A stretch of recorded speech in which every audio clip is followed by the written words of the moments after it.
Welcome to Kenton Teaches. Enjoy the video. In this video, I will explain how to make chocolate bonbons shiny. First, let's talk about the foundation, tempering. Achieving that beautiful, reflective surface starts with perfectly tempered chocolate. You'll also need to select high-quality chocolate, ideally with at least 30% cocoa butter, for optimal shine. And don't forget the importance of meticulously clean and polished molds. These initial steps are absolutely critical for a professional, glossy finish on your delicious bonbons. Tempering is all about controlling the crystallization of cocoa butter. For dark chocolate, heat it to 45 to 50 degrees Celsius, then cool it down to 27 degrees Celsius. Reheat it gently to 31 or 32 degrees Celsius for your working temperature. Milk chocolate has a slightly lower working temperature, usually around 30 degrees Celsius.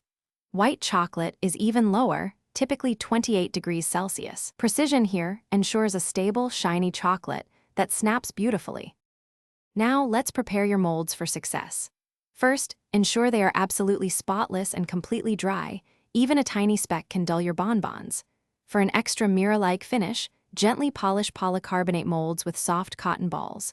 When pouring your perfectly tempered chocolate, fill each cavity, then tap the mold gently on your work surface a few times. This releases any trapped air bubbles. Finally, scrape off any excess chocolate immediately for crisp, clean edges. The final steps are crucial for maintaining that beautiful shine. Allow your bonbons to cool and set completely in a cool, dry environment, ideally around 18 to 20 degrees Celsius. Avoid the refrigerator if possible, as the humidity can cause sugar bloom, which dulls the surface. Once fully set, demold them by gently twisting the mold or giving it a firm tap.